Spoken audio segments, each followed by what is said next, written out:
Gurun mengingat segalanya. Ia mengingat jejak para nabi, barisan penakluk, dan tangisan kekaisaran yang berubah menjadi debu. Namun pada musim panas 1967, gurun-gurun di Timur Tengah sekali lagi menjadi saksi sejarah. Kali ini ditulis dengan api, logam, dan darah. Inilah kisah perang yang hanya berlangsung 6 hari, tetapi mengubah jalannya 6 dekade berikutnya. Perang yang mengubah batas wilayah, mengubah keyakinan, dan selamanya mengubah keseimbangan kekuatan di salah satu wilayah paling bergejolak di bumi. Hanya dalam 6 hari, nasib Timur Tengah akan ditulis ulang. Kota-kota akan jatuh, batas wilayah akan lenyap, dan babak baru sejarah akan dimulai. Inilah kisah perang 6 hari, perang yang mengubah segalanya. Sebelum langit terbakar, sebelum dunia melihat kilat menyambar langit Timur Tengah, sebelum jet tempur meraung di atas gurun dan kota-kota, sebelum peta digambar ulang dalam 6 hari yang mencengangkan, ada kedamaian, ketenangan yang rapuh dan menipu. Di jantung Timur Tengah, di mana batas-batas adalah garis yang ditarik dalam debu dan sejarah meresap ke dalam setiap butir pasir, jenis pertempuran baru sedang terjadi.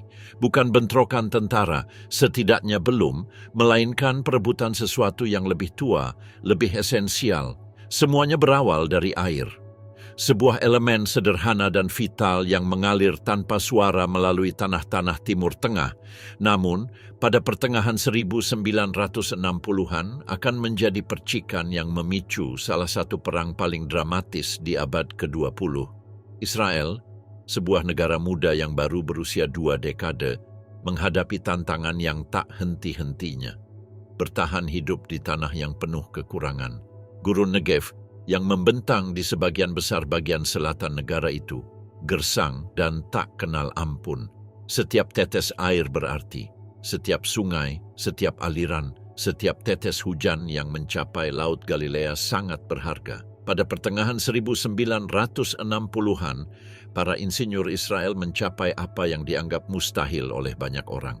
Mereka mulai menyalurkan air Laut Galilea melalui jaringan pipa dan kanal yang ambisius, mengirimkan air penyelamat ke selatan menuju tanah gersang Negev. Itu adalah kemenangan nasional, simbol kecerdikan dan harapan. Tetapi di seberang perbatasan di Suriah, tindakan ini dipersepsikan sangat berbeda. Dataran tinggi Golan, dataran tinggi yang menjulang di atas Israel Utara, saat itu berada di bawah kendali Suriah.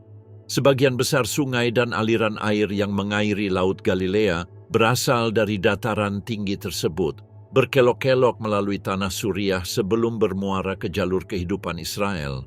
Bagi warga Suriah, penggunaan air tersebut oleh Israel lebih dari sekadar prestasi teknis. Itu adalah provokasi, eksploitasi sumber daya bersama. Maka, pada tahun 1964, Suriah bertindak. Di bawah terik matahari, buldoser-buldoser Suriah mulai menggali kanal baru menembus medan berbatu dataran tinggi Golan. Rencananya berani dan lugas, mengalihkan hulu sungai Yordan sehingga memutus akses Israel ke aliran-aliran yang mengairi Laut Galilea.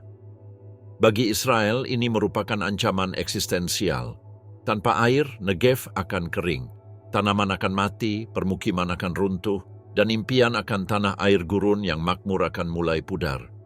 Begitu sekop pertama menancap di tanah Suriah, hitungan mundur menuju perang dimulai. Selama hampir 20 tahun, Israel hidup di bawah bayang-bayang konflik. Sejak kelahirannya pada tahun 1948, Israel tak pernah merasakan kedamaian sepenuhnya. Akarnya bahkan bermula lebih jauh, ke tahun 1947. Ketika Perserikatan Bangsa-Bangsa mengusulkan pembagian wilayah Palestina yang dikuasai Inggris menjadi 2 negara, satu Yahudi dan satu Arab. Bagi komunitas Yahudi yang terluka oleh kengerian Holocaust, resolusi ini melambangkan kelahiran kembali. Namun bagi orang Arab Palestina dan sebagian besar dunia Arab, itu adalah sebuah kemarahan, pembagian wilayah mereka yang disetujui oleh kekuatan asing. Ketika Inggris mundur pada tahun 1948, kekacauan pun terjadi. 7 tentara Arab menyerbu negara Israel yang baru, bersumpah untuk menghancurkannya sebelum ia sempat bernapas. Yang terjadi selanjutnya adalah Perang Arab-Israel 1948 yang dikenal di Israel sebagai Perang Kemerdekaan. Melawan segala rintangan, Israel selamat. Tidak hanya bertahan, tetapi juga berkembang melampaui batas-batas yang diusulkan oleh PBB. Namun, kemenangan itu harus dibayar dengan harga. Ratusan ribu orang Palestina menjadi pengungsi dan benih-benih kepahitan ditabur jauh di tanah Timur Tengah. Pada tahun 1949, senjata telah berhenti, tetapi perdamaian tidak ditemukan dimanapun.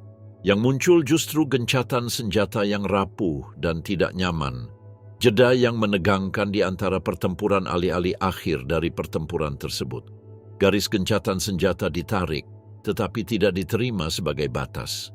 Di sepanjang perbatasan, termasuk Lebanon di utara, Suriah di timur laut, Yordania di timur, dan Mesir di barat daya, ketidakpercayaan, ketakutan, dan kebencian merajalela. Selama 2 dekade berikutnya, Israel hidup bagaikan benteng yang terkepung. Antara tahun 1948 dan 1967, musuh terbesar Israel adalah geografi itu sendiri. Negara itu kecil, dengan sebidang tanah yang tak lebih luas dari negara bagian New Jersey di AS. Bentuknya menyerupai jam pasir, dengan titik tersempitnya memisahkan pesisir Mediterania dari perbukitan Yordania. Di utara, dataran tinggi Golan yang terjal menjulang di atas wilayah Galilea yang subur. Para penembak Suriah yang ditempatkan di dataran tinggi tersebut dapat dan seringkali menembaki desa-desa dan ladang-ladang Israel dengan akurasi yang mengerikan.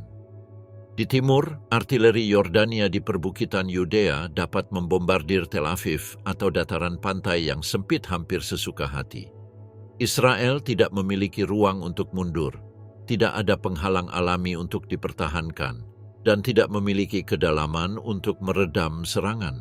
Satu serangan musuh saja dapat membelah negara itu menjadi 2. Oleh karena itu, strategi pertahanan Israel harus didasarkan pada kecepatan, ketepatan, dan pencegahan.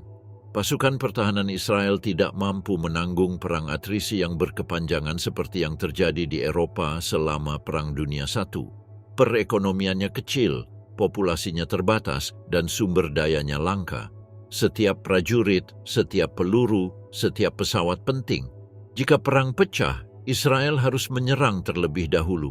Israel harus melawan musuh sebelum musuh dapat menyerang wilayah inti Israel. Ketika para insinyur Suriah melanjutkan proyek kanal pada tahun 1964, pesawat-pesawat Israel terbang rendah di atas dataran tinggi Golan. Penggalian menjadi medan perang mini dengan serangan udara, pertempuran udara, dan baku tembak artileri yang menerangi perbatasan. Setiap bentrokan meningkatkan ketegangan, setiap baku tembak menjadi ujian keberanian. Timur Tengah yang sudah menjadi sarang dendam lama dan ambisi baru mulai memanas. Hal itu menjadi perebutan eksistensi, harga diri, dan dominasi di wilayah di mana setiap perbatasan rapuh dan setiap keyakinan dipegang teguh. Dan ketika hujan tahun 1966 berganti dengan panas kering tahun 1967, hanya sedikit yang menyadari bahwa dunia hanya tinggal beberapa minggu lagi untuk menyaksikan salah satu kampanye militer paling mencengangkan dalam sejarah modern. Perang yang hanya berlangsung 6 hari, tetapi akan mengubah Timur Tengah selamanya. Dari Suez hingga adu mulut di laut. Panggung telah disiapkan bertahun-tahun sebelum 1967 dengan serangkaian keputusan yang mengencang bagai jerat. Pada tahun 1956, selama krisis Suez yang meledak-ledak, Inggris dan Prancis mengandalkan Israel yang pendiam dan meyakinkan para pemimpinnya untuk menyerang Mesir. Untuk jeda singkat yang menggelegar, barisan Israel melintasi Sinai secara bergelombang, mencapai pinggiran semenanjung. Operasi itu berani, bedah, dan memalukan bagi rezim Gamal Abdel Nasser dan memicu respons internasional yang tak terduga. Yang memicu konfrontasi itu adalah politik. Pasukan darurat Perserikatan Bangsa-Bangsa pertama dikerahkan di Sinai. Di tempat yang dulunya penuh tembakan, pasukan penjaga perdamaian kini berpatroli. Di tempat yang dulunya tank-tank bergulung-gulung, pengamat internasional menyaksikan. Untuk sementara waktu, kawasan itu berada di ambang ledakan. Namun ledakan itu adalah ketegangan yang berpura-pura tenang. Pada tahun 1960-an, ketenangan yang rapuh itu mulai retak. Bentrokan perbatasan antara Suriah dan Israel meletus berulang kali di sekitar dataran tinggi Golan, sebuah amfiteater berbatu tempat artileri. Suriah dapat meratakan pertanian dan desa-desa Israel. Setiap retakan memperlebar jurang ketidakpercayaan. Dan di Kairo, Presiden Nasser melihat otoritasnya melemah di bawah tekanan. Suaranya telah menjadi seruan nasionalisme pan-Arab. Namun, pada pertengahan 1960-an, para pesaing dan kritikus mulai berbisik bahwa bintangnya meredup. Nasser tidak akan menoleransi kesan lemah. Jika Suriah menjadi hambatan utama untuk menghadapi Israel, kepemimpinannya akan terkikis. Ia perlu bertindak, dan skenario itu pun muncul. Pada 16 Mei 1967, dalam satu perintah tegas, Nasser memerintahkan Perserikatan Bangsa-Bangsa untuk menarik pasukan penjaga perdamaiannya dari Sinai. Apa yang ia harapkan adalah upaya diplomatik yang terencana, sebuah pertikaian yang akan menyisakan kehadiran PBB, tetapi itu tidak terjadi. Yang mengejutkan Nasser dan mungkin membuatnya ngeri, PBB segera mematuhinya. Para penjaga perdamaian berkemas dan meninggalkan Sinai seolah-olah waktu telah berdentang. Penghalang yang menahan konfrontasi habis-habisan lenyap dalam seminggu. Tiba-tiba, Mesir mendapati dirinya tak terlindungi di sisi barat daya Israel. Nasser, yang telah melontarkan retorika berapi-api tentang nasib Israel, mendapati dirinya berhadapan langsung dengan negara muda yang sedang berjuang itu, tanpa ada apapun di antara mereka, kecuali gurun dan takdir. Ada titik tekanan lain yang jauh lebih mendesak, Selat Tiran. Selat sempit di muara Teluk Aqaba ini merupakan rute laut vital Israel ke Tenggara. Dengan demikian, dengan senjata dan pasukan angkatan laut yang dikerahkan di pesisir Sinai, Mesir dapat secara efektif memblokade pelabuhan Eilat di Israel. Hukum internasional menganggap selat tersebut sebagai jalur air internasional meskipun letaknya dekat dengan pantai Mesir. Menutupnya untuk pelayaran Israel pada dasarnya akan menjadi tindakan perang. Kemudian eskalasi menjadi mustahil untuk diabaikan. Pasukan Mesir bertambah besar. Pada 20 Mei, Kairo mengerahkan pasukan cadangan dan menempatkan perekonomian dalam posisi siap tempur. Pabrik-pabrik memperlambat aktivitas mereka, kereta api dikosongkan, dan orang-orang berpakaian sipil melapor ke barak. Di bawah tekanan yang intens, Raja Hussein dari Yordania dibujuk dan diintimidasi oleh Nasser untuk bergabung dengan Mesir dan Suriah. Suriah melanjutkan proyek kanal mereka melintasi dataran tinggi Golan. Kolom-kolom lapis baja Mesir bergerak maju menuju Sinai. Setiap gerakan semakin memperketat jerat di sekitar Israel. Sementara itu, di seberang Mediterania, masalah internasional mulai memburuk. Armada ke-6 AS dikerahkan dalam siaga tinggi di jalur pelayaran timur sebagai sinyal. Armada Laut Hitam Soviet juga bergerak, memindahkan kapal-kapal melalui selat-selat strategis sementara para raksasa perang dingin saling membayangi di pasang surut wilayah tersebut. Suara-suara diplomatik naik turun, tetapi percakapan paling berbahaya terjadi dengan pasukan di darat dan meriam-meriam diarahkan ke langit. Pada 28 Mei, nada bicara Nasser tidak menyisakan ruang untuk komplikasi. Ia secara terbuka menyatakan bahwa Mesir bermaksud untuk melancarkan perang habis-habisan dengan penghancuran Israel sebagai tujuan yang dinyatakan. Ketika seorang pemimpin secara terbuka menjanjikan pemusnahan, faksi-faksi politik di dalam negara yang menjadi sasaran jarang terpecah belah dalam waktu lama. Baik penganut paham pasifisme maupun kelompok garis keras di Israel menemukan kesatuan yang langka. Ancaman-ancaman seperti itu tidak mengenal nuansa atau penundaan. Kembali di Yerusalem, urgensi telah menjadi irama yang menggema. Pada 4 Juni, setelah 7 jam pengarahan militer yang mengungkap peta, laporan satelit dan perkiraan intelijen, Kabinet Persatuan Nasional bersidang. Pria dan wanita yang perbedaan pendapatnya telah menentukan kebijakan Israel selama bertahun-tahun terdiam muram dan membuat keputusan yang paling mengerikan. Mereka mengizinkan Perdana Menteri untuk berperang jika Dewan Militer memerintahkannya. Dalam beberapa jam, perintah itu bocor. Perdana Menteri Levi Eshkol, yang menyadari pentingnya sejarah dan kelangsungan hidup, menginstruksikan Menteri Pertahanannya Moshe Dayan untuk bersiap menghadapi permusuhan. Militer bergerak dengan efisiensi klinis yang sama yang telah menentukan keberhasilan rahasia Israel dalam beberapa dekade sebelumnya. Angkatan Udara Israel telah menyempurnakan sebuah ritual, prosedur kepulangan di mana sebuah pesawat dapat mendarat, mengisi bahan bakar, mempersenjatai kembali, memeriksa, dan lepas landas lagi hanya dalam 8 menit. Dalam praktiknya, ini berarti sebuah pesawat dapat menyelesaikan 8 siklus dalam satu hari yang panjang. Secara teori, jika seluruh angkatan udara terbang dengan kecepatan itu, kerusakan kumulatif akan sangat besar. Para perencana menghitung angka-angkanya. Jika angkatan udara menyerang dengan konsentrasi penuh dalam satu pagi yang panjang, mereka tidak hanya dapat mencoba menguasai langit, tetapi juga menghancurkan angkatan udara Mesir di darat. Pangkalan udara Mesir berdekatan dan landasan pacu mereka dijaga dengan ketat, membuat misi tersebut tampak dapat dicapai, bukan sekadar mimpi. Serangan telak dalam beberapa jam yang tak henti-hentinya dapat mengubah keseimbangan di 3 front. Saat fajar tanggal 5 Juni 1967, pesawat-pesawat telah siap. Para pilot mengencangkan sabuk pengaman, kru darat memeriksa beberapa baut terakhir, dan udara tercium aroma bahan bakar jet dan antisipasi. Pukul 7.45 waktu Israel, keheningan menyelimuti. Dunia belum menyadarinya, tetapi dengungan pelan lapangan udara Israel pagi itu adalah suara yang mendahului badai. Guntur di kala fajar. Pagi hari tanggal 5 Juni 1967 menyingsing seperti biasanya, tetapi dengan muatan yang berbeda, ketenangan samar yang menyebar di medan perang tepat sebelum sambaran petir. Di Kairo, patroli Fajar Mesir naik ke langit secara berurutan mengikuti rutinitas yang telah lama ditetapkan untuk melindungi lapangan terbang, kota, dan pusat komando.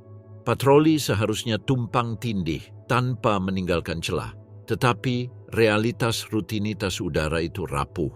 Pesawat mendarat, kru mengisi bahan bakar, bom diisi ulang, dan di menit-menit rapuh itu, langit bisa menjadi kosong. Sejarah sering mengulangi kesalahannya. Satu generasi sebelumnya, pada tanggal 8 Desember 1941, pesawat-pesawat Amerika di Filipina sedang mengisi bahan bakar di apron ketika musuh menyerang. Presiden menyakitkan itu menggantung di udara seperti hantu. Pada pagi bulan Juni itu, kerentanan yang sama akan dieksploitasi dengan konsekuensi yang menyebar dari Kairo ke ibu kota dunia. Pukul 8.45 waktu Kairo, operator radar mendongak dan tidak melihat apapun. Patroli Fajar Mesir telah pergi. Dalam sekejap, langit berubah warna. Dari jendela pesawat komandonya, Menteri Perang Mesir, Marsekal Lapangan Abdel Hakim Amer, berdiri bersama kepala stafnya dan seorang penasihat Soviet. Bersama-sama, mereka menyaksikan kepulan asap hitam mengepul dari lapangan terbang Kairo Barat. Yang ia lihat bukanlah satu serangan, melainkan runtuhnya sebuah perisai. Pesawat-pesawat Israel menyerang dengan presisi bak pisau bedah. Sepasang pesawat tempur meraung rendah dan mematikan, satu serangan untuk menjatuhkan bom, yang kedua untuk menyapu lapangan terbang dengan tembakan meriam dan roket. Mereka menghabiskan waktu tak lebih dari 7 menit di atas setiap target. Kemudian mereka akan berpencar dalam penerbangan 20 menit kembali ke pangkalan mereka untuk putaran balik 8 menit yang telah menjadi ciri khas perencanaan Israel. Gelombang demi gelombang.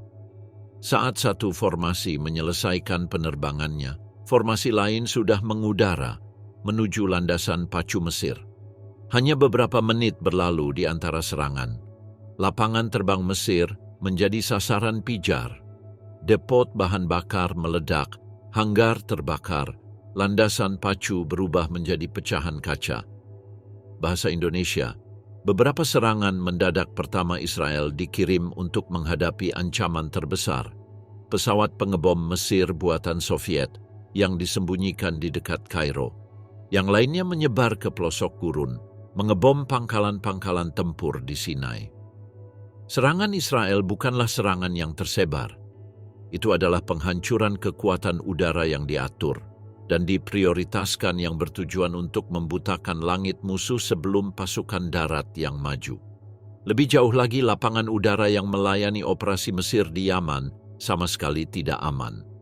Dari Laut Merah, pesawat pengebom Israel menyerang Ras Banas dan Luxor, membuktikan bahwa geografi tidak dapat lagi melindungi pangkalan udara begitu langit menjadi milik Israel. Hanya masalah waktu sebelum perlawanan tiba. Di pagi hari, MiG-21 dan MiG-19 lepas landas dari Hugari di Sinai menukik ke dalam asap dan api. Pertemuan itu brutal dan singkat. Dalam beberapa pertempuran kecil, pesawat Mesir dipukul keluar dari udara.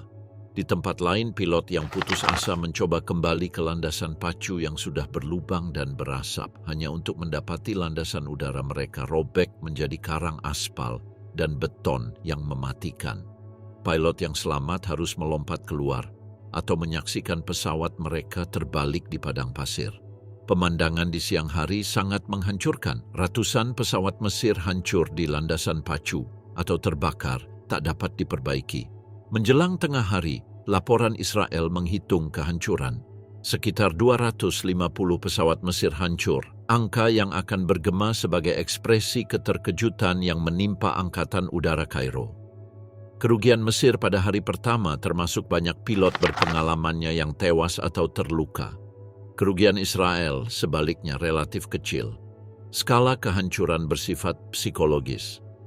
Angkatan udara yang hancur membuat suatu negara terekspos dengan cara yang tidak dapat diperbaiki oleh peta dan benteng. Bukan hanya Angkatan Udara Mesir yang diserang, Angkatan Udara Suriah yang tertipu oleh retorika Kairo untuk menyerang kilang minyak Haifa dihancurkan secara rinci. Angkatan Udara Kerajaan Yordania berusaha mendukung pasukan di sekitar Yerusalem, tetapi mengalami nasib yang sama. Bahkan elemen-elemen Irak yang telah bergerak maju untuk memberikan dukungan pun dilumpuhkan.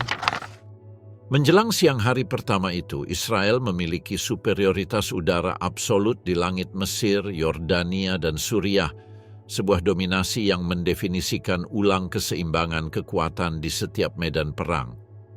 Superioritas udara lebih dari sekadar keuntungan, ia merupakan pengganda kekuatan.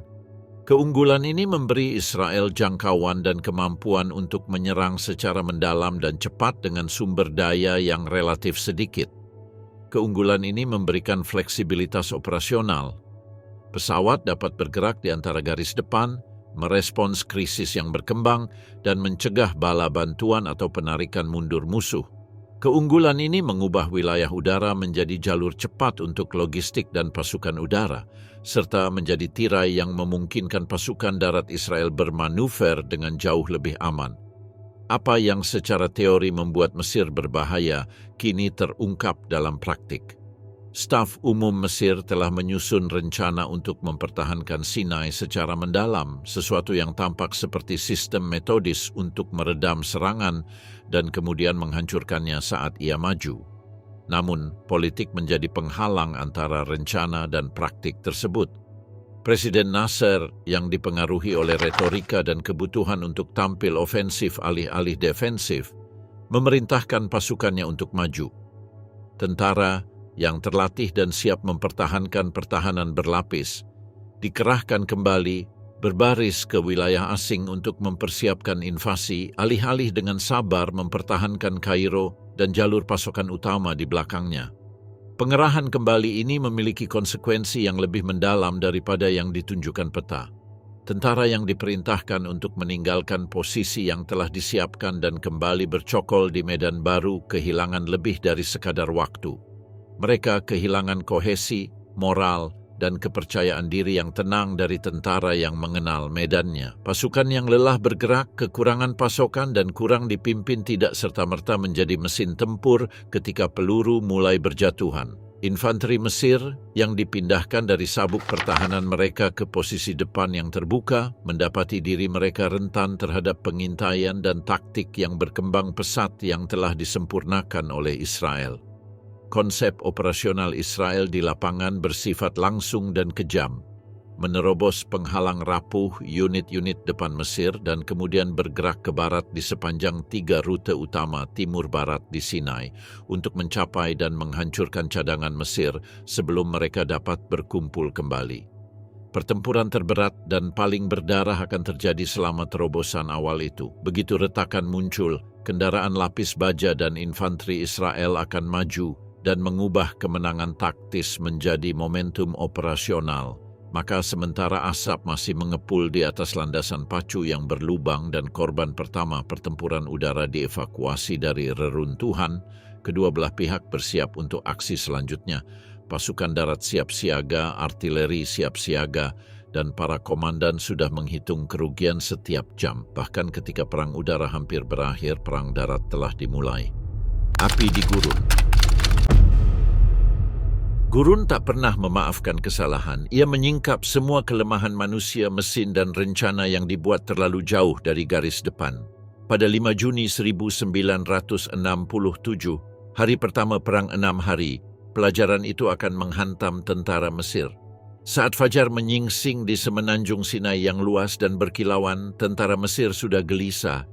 Mereka telah menerima perintah untuk maju dan telah berkumpul di sepanjang perbatasan dengan Israel dalam posisi ofensif. Misi mereka, menurut retorika Presiden Nasser yang tegas, adalah menyerang Israel, menerobos Negev, dan bergabung dengan pasukan Yordania yang bergerak maju dari timur.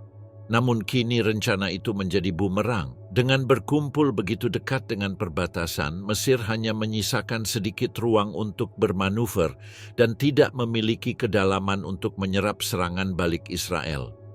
Mereka telah menempatkan divisi mereka di tempat yang mudah terlihat, di mana mereka dapat diserang dan di mana penarikan mundur akan berarti kehancuran.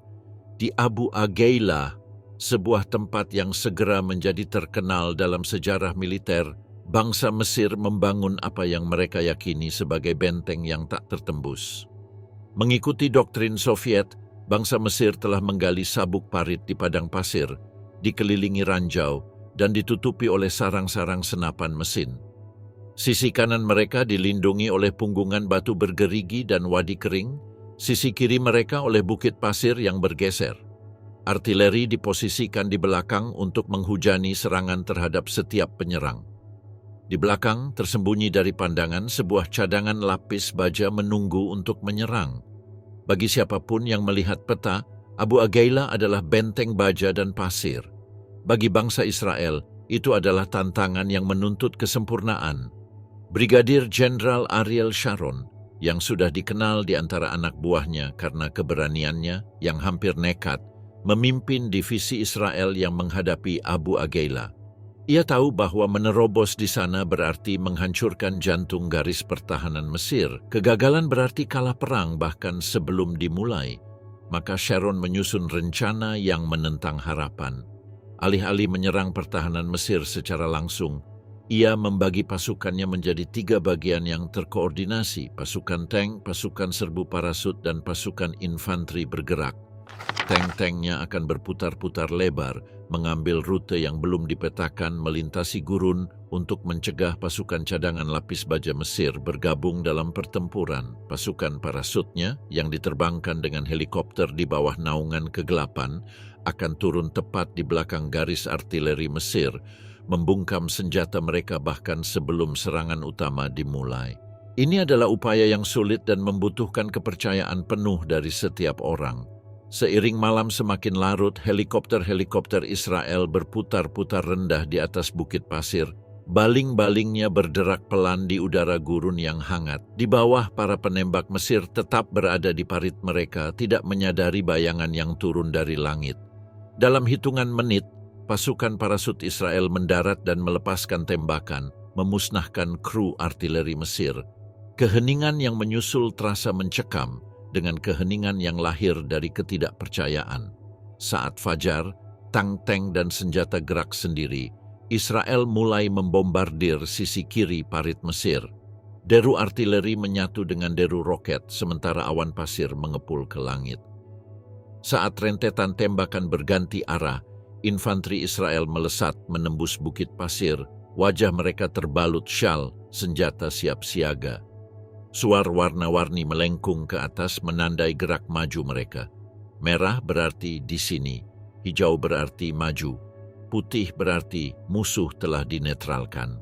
Di belakang mereka, penembak tank menyesuaikan bidikan mereka dengan kilatan cahaya ini, menembak dengan koordinasi yang ketat untuk menjaga pertahanan Mesir tetap terpojok. Pasukan Zeni Israel maju perlahan, membersihkan ladang ranjau di bawah tembakan musuh, menandai rute aman bagi kendaraan lapis baja untuk lewat. Tarian api dan debu yang brutal dan kacau itu berhasil. Menjelang siang, pasukan Sharon telah menembus garis parit pertama. Dalam beberapa jam, sabuk kedua runtuh. Para pembela Mesir bertempur keras di kantong-kantong pertahanan, tetapi komando dan komunikasi terputus. Pasukan lapis baja sayap Sharon mulai memotong rute penarikan. Kemudian datanglah panggilan yang telah ditunggu-tunggu Sharon. Brigadir Avraham Yoffe yang ditempatkan di dekatnya memberitahu melalui radio bahwa ia siap untuk maju ke Sinai setelah jalan aman.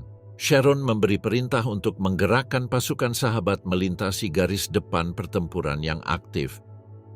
Bahkan ketika parit-parit terakhir Mesir sedang dibersihkan, unit-unit terdepan Yoffe terus maju, mesin meraung-raung saat mereka menyerbu ke barat menuju gurun terbuka. Momentum Israel kini tak terbendung. Setelah garis pertahanan di Abu Aghaila ditembus, perang di Sinai berubah dari pertempuran menjadi pengejaran. Pasukan Mesir yang masih bersiap menghadapi serangan yang tak kunjung tiba-tiba mendapati diri mereka dalam pengejaran sengit. Informasi yang dikumpulkan dari dokumen-dokumen yang disita, sinyal-sinyal yang dicegat, dan patroli pengintaian memberi Israel pandangan yang jelas tentang posisi Mesir. Mereka menemukan celah berbahaya antara divisi ke-20 Palestina di dekat Gaza dan divisi ke-7 Mesir di barat. Di perlintasan Rafah, celah di antara mereka menganga lebar. Sementara itu, para komandan Israel tahu persis apa yang harus dilakukan. Jika mereka berhasil maju ke utara menuju Rafah, mereka tidak hanya akan mengganggu koordinasi Mesir dengan pasukan Palestina, tetapi juga menyerang tentara Mesir sendiri dari belakang. Rencana tersebut menuntut kecepatan dan agresi, kedua kualitas yang dimiliki IDF secara berlimpah. Dalam hitungan jam, kendaraan lapis baja Israel menyerbu, menghancurkan konvoi pasokan, memutus saluran telepon, dan memblokir jalan. Struktur komando Mesir menjadi kacau. Laporan kemajuan Israel datang lebih cepat daripada perintah. Apa yang awalnya merupakan pertahanan garis depan berubah menjadi mundur tak terorganisir melintasi gurun yang panas. Pada akhir hari keempat, 15.000 warga Mesir tewas atau terluka, 5.000 ditangkap, termasuk 500 perwira dan 80% peralatan berat Mesir dihancurkan atau disita. Sementara itu, Israel kehilangan sekitar 300 tentara dan menderita lebih dari 1.000 luka-luka. 4 hari setelah tembakan pertama dilepaskan, seluruh pasukan Mesir di Sinai telah dihancurkan. Pada 8 Juni, Mesir menyetujui gencatan senjata. Pasukan khusus yang telah disiapkan Israel untuk merebut Sinai Selatan dan Sharm el-Sheikh hampir tidak dibutuhkan. Perlawanan Mesir telah menguap. Para pelaut Israel mendarat di Sharm el-Sheikh, mengibarkan bendera mereka di Selat Tiran, dan membuka kembali rute laut yang memicu konflik beberapa minggu sebelumnya. Namun, para pemimpin Israel tahu bahwa perang masih jauh dari selesai. Komando tinggi Israel menghadapi mimpi buruk aritmatika. Mereka telah menaklukkan langit dan menghancurkan tentara Mesir, tetapi mereka dikepung oleh Yordania di timur, Suriah di utara, dan sisa-sisa pengaruh Mesir di selatan. Mereka tidak dapat melawan semuanya sekaligus. Maka mereka menggunakan prinsip yang sama yang diterapkan Napoleon Bonaparte 1,5 abad sebelumnya. Strategi posisi sentral. Idenya sederhana namun berani. Menempatkan pasukan di antara banyak musuh dan menyerang mereka satu persatu sebelum mereka dapat bersatu. Seiring artileri Israel bergerak maju ke barat melalui Sinai, front-front lain semakin intensif. Di timur, Raja Hussein dari Yordania telah terseret ke dalam konflik, tertekan oleh keberanian Nasser dan aliansinya sendiri. Artileri Yordania telah melepaskan tembakan di sepanjang perbatasan, menembaki posisi-posisi Israel di dekat Yerusalem. Para penasihat Mesir menjanjikan kemenangan, yang mereka tawarkan adalah pengalihan. Pada akhir 5 Juni, dihadapkan dengan banjir berita kemenangan Israel di Sinai. Staf Umum Tel Aviv melancarkan operasinya. Mereka mengalihkan pasukan cadangan mereka dengan brigade lapis baja, pasukan terjun payung, dan infanteri ke garis depan tengah. Waktunya telah tiba untuk menghadapi Yordania. Tentara kerajaan Yordania yang terlatih dan bangga mempertahankan 6 brigade infanteri di tepi barat. 3 di perbukitan utara Samaria, 2 menjaga Yerusalem, dan 1 di dataran tinggi Yudea di selatan Bethlehem. 2 brigade lapis baja siap menyerang sebagai pukulan telak pasukan Hussein. Israel menghadapi mereka dengan kombinasi formasi yang dibentuk secara tergesa-gesa. Brigade Yerusalem, 2 brigade infanteri cadangan yang menjaga koridor pantai Israel yang sempit, dan 1 divisi yang dipinjam dari garis depan utara. Cukup untuk bertahan, tetapi tidak untuk menyerang hingga saat itu. Dengan runtuhnya Mesir, Israel akhirnya dapat memusatkan seluruh pasukannya di Yerusalem. Ujung tombaknya adalah Kolonel Uri Ben Ari, seorang komandan korps lapis baja kelahiran Jerman. Cerutunya terjepit di antara giginya saat ia memimpin Brigade Mekanik ke-10. Di sampingnya, pasukan terjun payung Brigade ke-55 yang telah terlatih dalam pertempuran yang pernah dipersiapkan untuk penerjunan udara ke Mesir ditugaskan kembali ke perbukitan Yudea. Ketika kolom-kolom lapis baja Ben Ari menerobos medan berbatu di utara Yerusalem, mereka membelah tepi barat menjadi 2, memotong jalur pasokan Yordania sebelum para pembela dapat berkumpul kembali. Bersamaan dengan itu, infanteri Israel yang bergerak maju dari Bandara Lot merebut benteng Inggris Lama Latrun, membersihkan akses ke kota suci. Di Amman, Raja Hussein menghadapi keputusan paling menyakitkan dalam hidupnya, mundur dan menghadapi risiko penghinaan atau terus berjuang dan menghadapi risiko kehancuran. Didorong oleh sekutu-sekutunya dan didorong oleh harga diri, ia memilih untuk menyerang. Dan ketika matahari terbit di atas batu-batu kuno Yerusalem, pesawat-pesawat Yordania melesat melintasi langit. Pertempuran untuk kota suci akan segera dimulai. Pertempuran Yerusalem. Kisah Raja Hussein dari Yordania dalam Perang 6 Hari adalah salah satu salah perhitungan yang tragis. Seorang pria yang terjebak antara kesetiaan, kesombongan, dan delusi. Untuk memahami keputusannya, kita harus mundur dan melihat situasi kerajaannya yang berbahaya pada tahun 1967. Yordania adalah negara kecil yang dikelilingi oleh raksasa, Mesir di barat daya, Suriah di utara, dan Israel di barat. Kelangsungan hidupnya bergantung pada pasir yang bergeser dari aliansi Arab dan manuver hati-hati dari raja mudanya, Raja Hussein. Dia memerintah sebuah negara di ambang sejarah, sebuah tanah yang meliputi tepi barat, termasuk Yerusalem Timur, salah satu wilayah tersuci di planet ini. Namun posisi Yordania tidak pernah aman. Baik Presiden Mesir Gamal Abdel Nasser maupun rezim Ba'ath Suriah tidak mempercayai Hussein, menganggapnya terlalu moderat, terlalu barat, terlalu berhati-hati dalam menghadapi Israel. Dan Hussein, pada gilirannya, tidak mempercayai mereka. Ia melihat dengan jelas bahwa Kairo maupun Damaskus didorong oleh ambisi sekaligus persatuan Arab.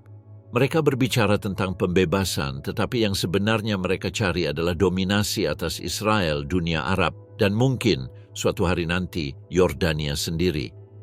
Maka ketika Nasser dan Suriah memulai retorika berapi-api mereka terhadap Israel pada Mei 1967, Raja Hussein ragu-ragu. Ia tidak ingin terlibat dalam perang yang mungkin akan menghabisi kerajaan kecilnya. Namun, dalam demam nasionalisme Arab, keraguan terasa seperti pengkhianatan. Mundur berarti isolasi, bertempur berarti kehancuran.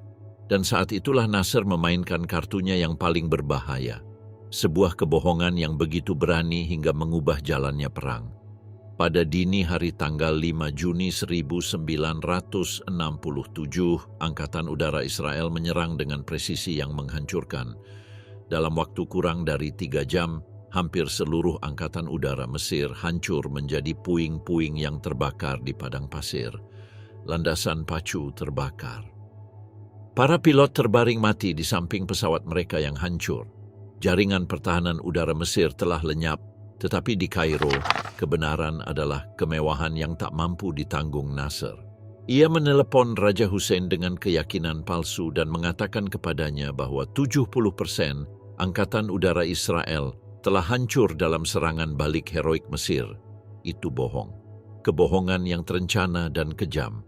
Namun bagi Hussein, yang sangat ingin percaya bahwa Mesir masih kuat, hal itu bergema dengan harapan.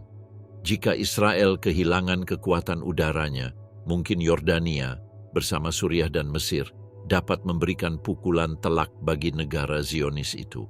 Tekanan dari dunia Arab meningkat. Jika Hussein menolak berperang, ia akan selamanya dicap sebagai pengecut dan pengkhianat bagi perjuangan Arab. Maka, dengan berat hati dan tragis, ia memutuskan untuk memasuki perang. Dalam beberapa jam, lapangan udara Yordania diserang. Pesawat-pesawat Israel, setelah menyelesaikan misi mereka di atas Mesir dan Suriah, mengalihkan perhatian mereka ke arah timur. Mereka terbang rendah di atas Amman dan Mafraq, mengebom landasan udara presisi, hanggar, dan stasiun radar. Angkatan udara kerajaan Yordania yang kecil namun terlatih dengan baik tak pernah punya peluang. Dalam hitungan menit, seluruh armadanya termasuk Hawker Hunter dan Jet Vampire terbakar. Langit di atas Yordania sunyi senyap.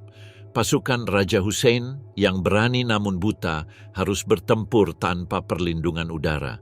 Setelah kalah dalam perang udara, Hussein beralih ke pasukan daratnya. Ia memerintahkan Brigade Lapis Baja ke-60, formasi terkuatnya, untuk bergerak maju dari perbukitan Yudea guna menghadang laju Israel. Namun, Angkatan Udara Israel yang kini tak terbendung di udara mencegat mereka. Gelombang demi gelombang pesawat tempur Miraj dan Mister menghantam barisan-barisan itu, menghancurkannya dengan roket dan tembakan meriam. Jalan raya gurun menjadi kuburan tank dan truk. Pada saat yang sama, pasukan terjun payung Israel membatalkan rencana mereka ke Mesir. Mereka mengemasi perlengkapan, meninggalkan peta gurun, dan menyebar menuju Yerusalem. Kota itu yang telah terbagi sejak 1948 kini menjadi medan perang berikutnya. Selama hampir 2 dekade, Yordania telah membentengi Yerusalem Timur. Mereka membangun pertahanan seolah mengantisipasi pengepungan dengan jaringan parit, kawat berduri, sarang senapan mesin, dan ladang ranjau. Bangunan-bangunan di sepanjang perbatasan antara Ramat Rachel, Gunung Scopus, dan Kota Tua telah diubah menjadi benteng, ruang bawah tanahnya dihubungkan oleh terowongan. Bangunan itu tampak kurang seperti kota, melainkan lebih seperti benteng Perang Dunia I, tempat di mana setiap sudutnya bisa menjadi medan perang. Dan di tengah-tengah semuanya, berdirilah Bukit Amunisi, sebuah gundukan benteng di timur laut Kota Tua. Bukit itu adalah kunci pertahanan utara Yerusalem. Siapapun yang menguasainya dapat mendominasi seluruh pendekatan. Merebutnya akan menjadi neraka, tetapi Israel tidak punya pilihan.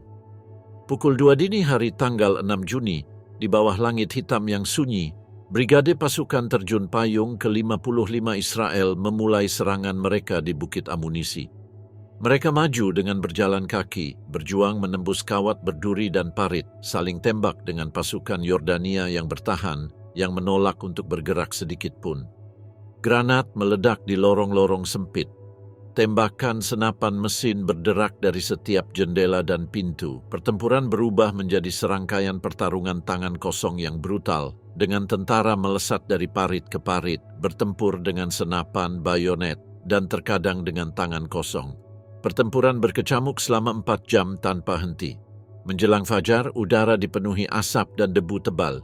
Jeritan orang-orang yang terluka bergema di antara dinding-dinding. Ketika matahari akhirnya terbit di atas Yerusalem, Bukit Amunisi pun sunyi. Bendera Israel berkibar di tempat bendera Yordania dulu berkibar.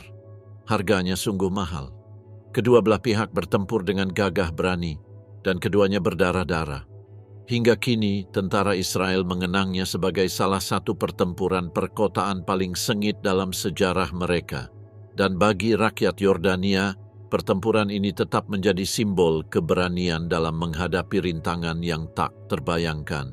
Sementara Yerusalem terbakar, pertempuran lain berkecamuk lebih jauh ke utara.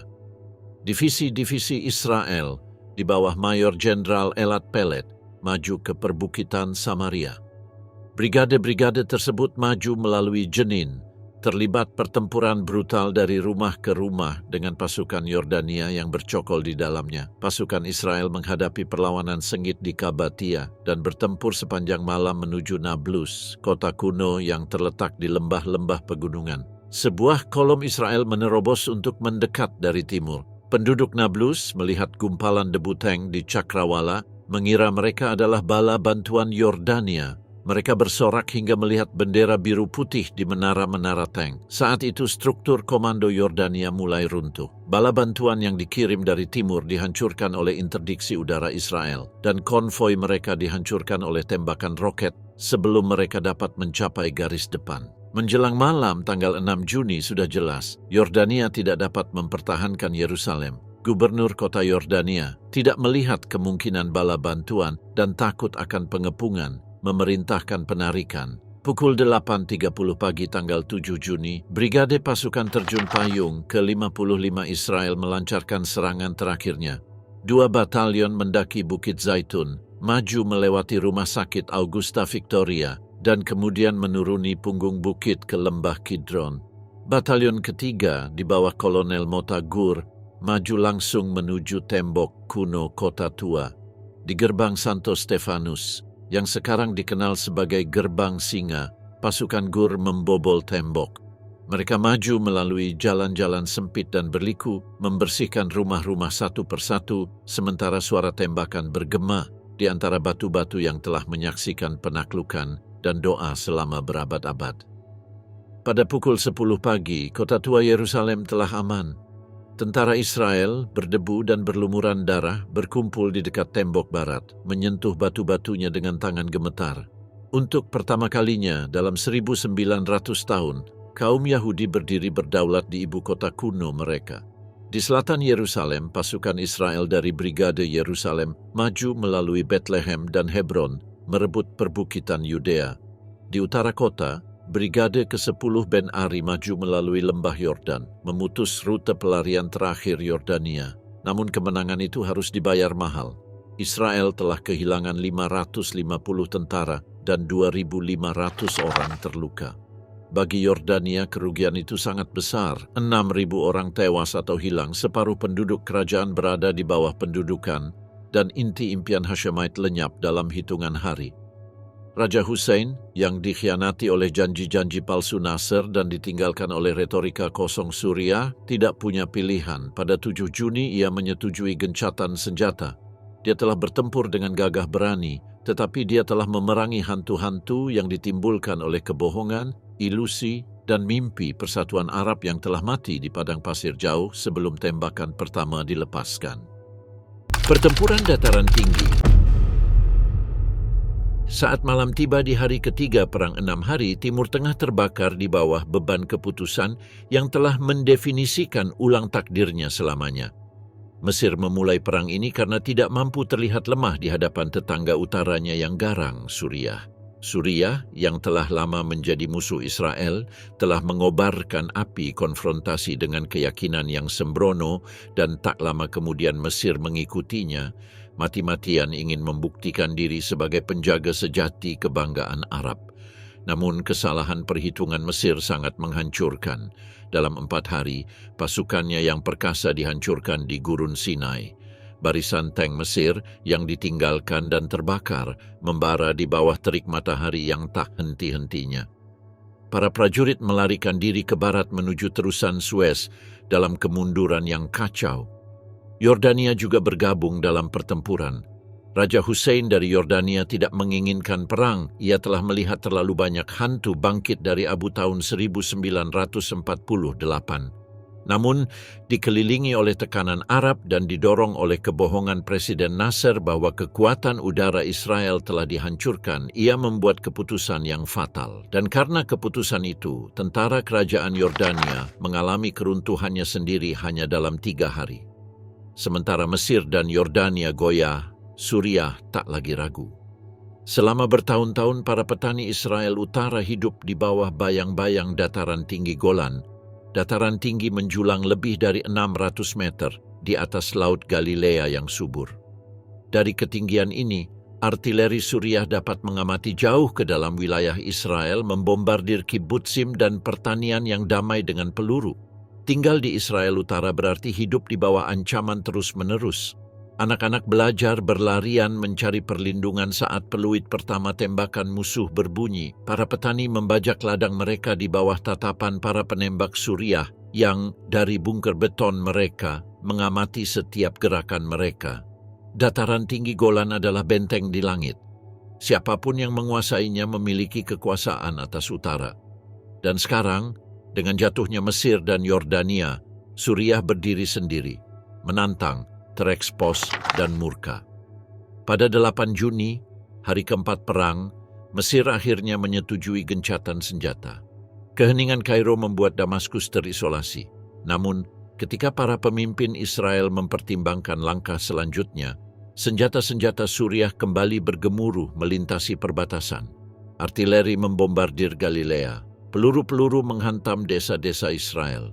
2 warga sipil tewas dan 16 luka-luka dalam gerakan perlawanan terakhir dari atas. Itu sudah cukup. Menteri Pertahanan Israel, Moshe Dayan, telah membuat keputusan. Dataran tinggi Golan tidak akan lagi berada di tangan musuh. Perintah saat itu adalah merebutnya. Namun tugas yang dihadapi sangat sulit. Golan adalah benteng alami dengan dataran tinggi batuan vulkanik dan jurang yang dalam. Hampir mustahil untuk diserang secara frontal. Lereng menuju ke sana curam dan berbahaya, penuh dengan ladang ranjau dan bunker Suriah. Mencapai puncaknya seperti melangkah ke dalam kandang singa. Garis pertahanan tentara Suriah disusun berlapis-lapis baja dan beton mengikuti doktrin Soviet. Di Golan Selatan, grup Brigade ke-35 menggali dalam-dalam di wilayah Ngarai, dengan lembah-lembah sempit dan curam di mana tank-tank hampir tidak bisa bermanuver. Di utara, grup Brigade ke-12 memegang posisi dominan, diperkuat oleh infanteri dan cadangan lapis baja. 5 batalion Garda Republik Suriah yang dipilih dengan cermat dan sangat setia mempertahankan benteng pertahanan di bunker yang diperkuat dengan baja dan batu. Di belakang mereka menunggu grup Brigade ke-42, pasukan penyerang mekanis Suriah. Dengan tank, infanteri mekanis, dan cadangan, mereka siap di sepanjang jalan raya Damaskus-Quneitra, siap untuk menyerang balik setiap pelanggaran Israel. Bagi Suriah, dataran tinggi Golan adalah perisai terakhir di jantung Damaskus. Kehilangan mereka tidak terpikirkan. Di pihak Israel, 2 satuan tugas divisi berkumpul untuk salah satu operasi paling berani dalam sejarah militer modern. Dari utara, Brigadir Cadangan dan Lanner akan memimpin pasukannya, termasuk Brigade Lapis Baja dan Brigade Infanteri Golani Elit mendaki lereng berbahaya dekat Tel Faher dan Tel Azaziat. Dari selatan, satuan tugas lain akan dikerahkan ke utara untuk menyerang sisi selatan Golan.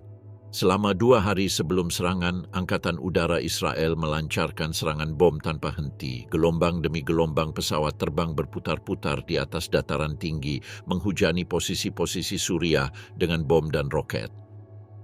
Tanah berguncang dan bunker-bunker yang dulunya megah di perbatasan Suriah bergetar hebat di bawah kepulan asap.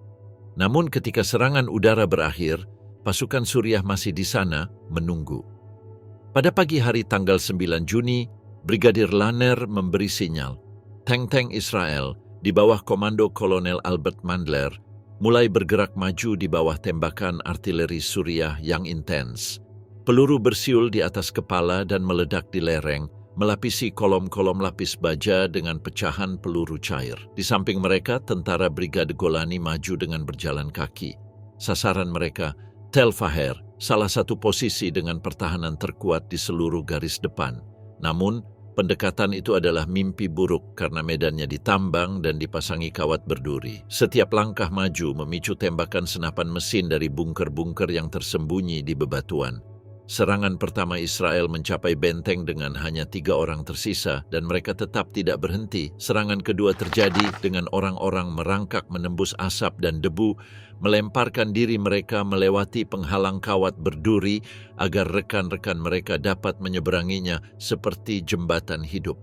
Granat tangan berderak di parit. Para prajurit bertempur dari kamar ke kamar, bunker ke bunker dalam pertarungan tangan kosong yang sengit. Pukul 18.00, Tel Faher telah jatuh. Bendera Israel berkibar di atas puncak bukit yang babak belur. Kainnya robek oleh pecahan peluru, tetapi berkibar menantang melawan angin senja. Saat malam tiba pada 9 Juni, tepi utara dataran tinggi Golan akhirnya berada di tangan Israel. Harganya sangat mahal tetapi jalannya terbuka. Untuk pertama kalinya dalam sejarah, tentara Israel berdiri di ketinggian yang selama beberapa dekade menjulang di atas rumah mereka.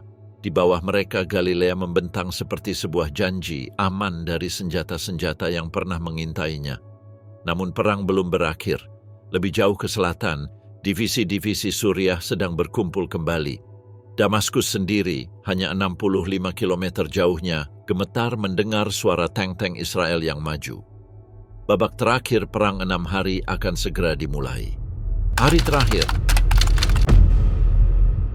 Malam 9 sampai 10 Juni 1967 menandai babak terakhir perang 6 hari. Di lereng-lereng gelap dataran tinggi Golan, serangan Israel terus meningkat di tengah asap dan pecahan batu. Udara dipenuhi bau bahan bakar yang terbakar dan aroma logam tajam dari peluru. Dalam bayang-bayang, deru mesin menggema bak guntur di lembah-lembah. Tank-tank Kolonel Albert Mandler bergerak perlahan menuju Quneitra, kota besar terakhir Suriah di dataran tinggi Golan. Setiap kilometer adalah perjuangan. Mereka maju di bawah artileri berat, melewati ladang ranjau, dan melalui ngarai yang telah menjadi medan perang. Para prajurit tahu bahwa dengan setiap punggung bukit yang mereka lewati, mereka semakin dekat tidak hanya dengan kemenangan, tetapi juga dengan Damaskus itu sendiri. Saat kendaraan lapis baja Mandler bertempur menuju Quneitra, drama lain terjadi dalam kegelapan. Dari selatan, beberapa elemen dari Brigade Parasut ke-55 Israel dan unit-unit mekanis sedang menuju utara untuk bergabung dalam pertempuran. Mereka telah bertempur di perbukitan Yerusalem beberapa hari sebelumnya. Kini, dengan sedikit waktu untuk beristirahat atau mengisi ulang persediaan, mereka terdorong ke medan perang lain. Medan perang yang bahkan lebih berbahaya, yang membentang hingga ke awan. Malam itu adalah malam yang penuh kekacauan dan improvisasi, jenis kekacauan yang telah dipelajari untuk dikuasai oleh pasukan pertahanan Israel. Di sepanjang jalan gurun dan melalui celah pegunungan yang sempit, konvoi truk, jeep, dan tank berkelok-kelok ke utara dengan lampu depan mati, awan debu mengikuti mereka seperti hantu.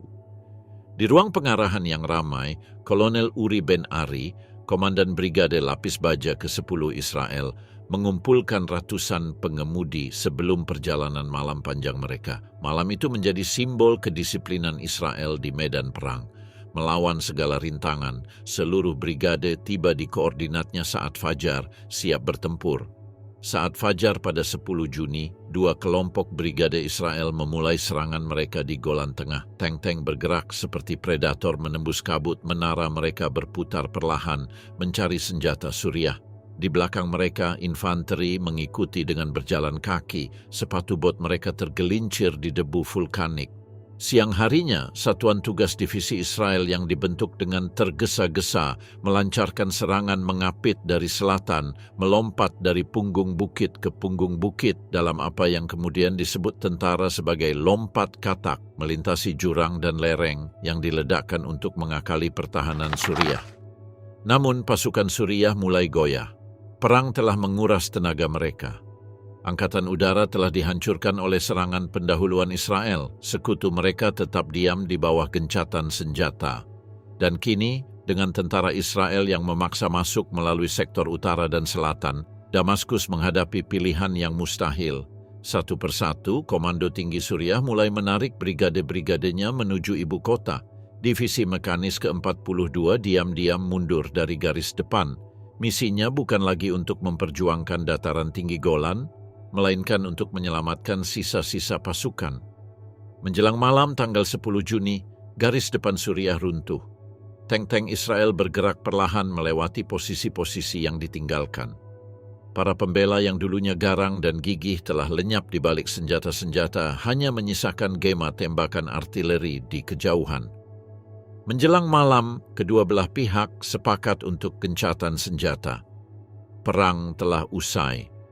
Suriah telah kehilangan lebih dari 2.500 tentara, 5.000 lainnya terluka dan hampir 600 orang ditawan. Israel telah membayar harganya sendiri dengan 127 tewas dan 600 terluka. Tetapi mereka telah mencapai apa yang tak seorang pun duga. Hanya dalam 6 hari, Israel telah mengalahkan 3 pasukan, merebut wilayah yang luas, dan mengubah peta Timur Tengah. Menjelang Fajar 11 Juni 1967, negara Israel bukan lagi negara kecil dan rentan seperti seminggu sebelumnya.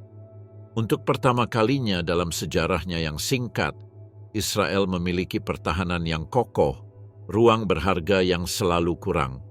Semenanjung Sinai yang membentang hingga terusan Suez kini berada di tangan Israel dengan penghalang gurun yang luas yang dapat melindungi perbatasan selatannya. Dataran tinggi Golan, dataran tinggi vulkanik besar yang telah menyiksa utara selama beberapa dekade, kini aman. Tentara Israel dapat memandang ke Galilea. Dan di tepi barat, Israel telah merebut wilayah-wilayah yang memiliki makna historis dan spiritual yang mendalam, seperti Yerusalem, Hebron, dan Bethlehem, tempat-tempat yang terdokumentasi dengan ribuan tahun iman dan identitas. Namun, kemenangan ini membawa kenyataan baru yang suram. Kemenangan yang mengamankan perbatasan Israel juga membawa beban baru. Di tepi barat yang diduduki, hiduplah populasi Palestina yang besar, bangsa tanpa negara, yang kini berada di bawah pendudukan Israel. Dunia mengamati dengan saksama. Komunitas internasional menolak mengakui aneksasi Israel atas wilayah-wilayah tersebut. Dan di dalam Israel sendiri, sebuah perdebatan sengit meletus. Beberapa berpendapat bahwa tanah-tanah ini adalah bagian dari Israel kuno, warisan ilahi yang harus dijajah dan dilestarikan selamanya. Yang lain memperingatkan bahwa mempertahankannya hanya akan memperdalam konflik, menabur benih-benih perang di masa depan.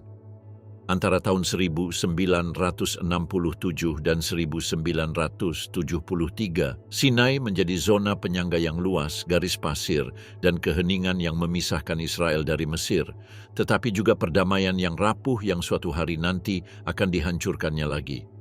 Dataran tinggi Golan menjadi perisai, menara pengawas, titik pengamatan strategis tempat tentara Israel dapat melindungi perbatasan utara dengan mata mereka tertuju pada cakrawala Suriah. Pada saat itu, perang telah berakhir. 6 hari yang mengubah dunia dan peta Timur Tengah berubah selamanya. Dalam rentang waktu yang singkat itu, Israel mencapai apa yang dianggap mustahil oleh banyak orang. Israel melawan 3 negara, 3 pasukan, di 3 front, dan menang. Senjata-senjata tak bersuara, tetapi tanda-tanda perang masih tersisa. Terbawa angin gurun melintasi Sinai, melintasi Galilea, dan hingga ke dataran tinggi Golan. Kemenangan tak hanya membawa keamanan, tetapi juga beban baru yang berbahaya. Dalam bulan-bulan berikutnya, Israel mendapati dirinya berada di persimpangan jalan. Kini Israel memiliki wilayah dan tanah yang luas, membentang jauh melampaui batas wilayahnya. Pada tahun 1948, semenanjung Sinai di selatan, dataran tinggi Golan di utara, tepi barat di jantung perbukitan kuno Yudea dan Samaria, dan dengan tanah baru ini muncul naluri lama, naluri untuk membangun. Sejak berdirinya negara, orang Israel selalu menjadi pemukim dan pembangun. Mereka telah membuat gurun berkembang, mengeringkan rawa-rawa, dan membangun kota-kota dari ketiadaan. Kini, dorongan yang sama diarahkan ke tanah-tanah yang baru ditaklukkan ini. Di dataran tinggi Golan, tempat artileri Suriah pernah bergemuruh menghantam pertanian Israel, komunitas-komunitas baru mulai bermunculan. Keluarga-keluarga menanam kebun anggur di tanah vulkanik hitam. Anak-anak bermain di bawah bukit yang sama tempat tank-tank terbakar beberapa minggu sebelumnya. Di tepi barat, panggilan iman begitu kuat. Bagi banyak orang Israel, ini bukan sekadar tanah taklukan, melainkan bagian dari Israel yang Alkitabiah, tempat lahirnya sejarah Yahudi. Nama-nama kuno seperti Hebron, Silo, dan Betel kembali muncul di peta. Itu adalah situs-situs suci yang muncul kembali setelah 2000 tahun. Para pemukim datang dengan harapan dan ideologi, didorong oleh sejarah sekaligus takdir.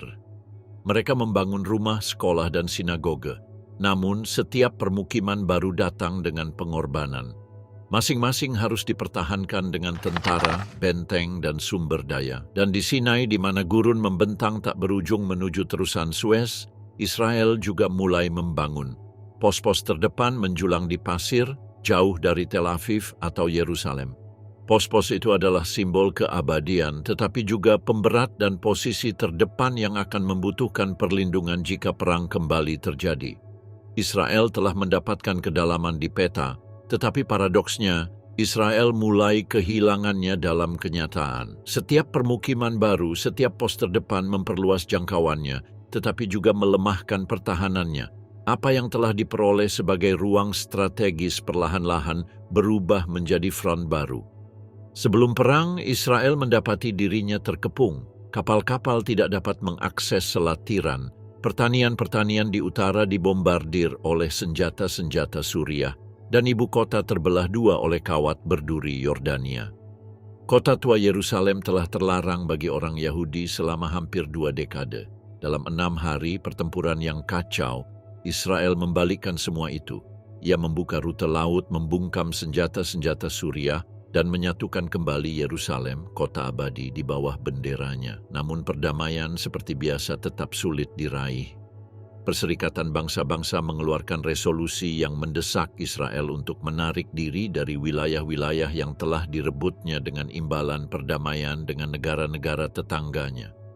Para diplomat menyebut pertukaran ini wilayah untuk perdamaian. Namun di tengah asap kemenangan, perdamaian masih tampak seperti mimpi yang jauh. Israel telah menang secara militer, tetapi secara politik dunia menjadi gelisah. Tetangga Arabnya menolak berunding dengan menyatakan 3 tidak yang terkenal di Khartoum. Tidak ada perdamaian dengan Israel, tidak ada pengakuan terhadap Israel, tidak ada perundingan dengan Israel. Selama lebih dari 1 dekade, perbatasan tetap tegang. Sinai berfungsi sebagai perisai sekaligus jebakan, tepi barat sebagai bendungan sekaligus masalah, dan dataran tinggi Golan sebagai benteng sekaligus titik api.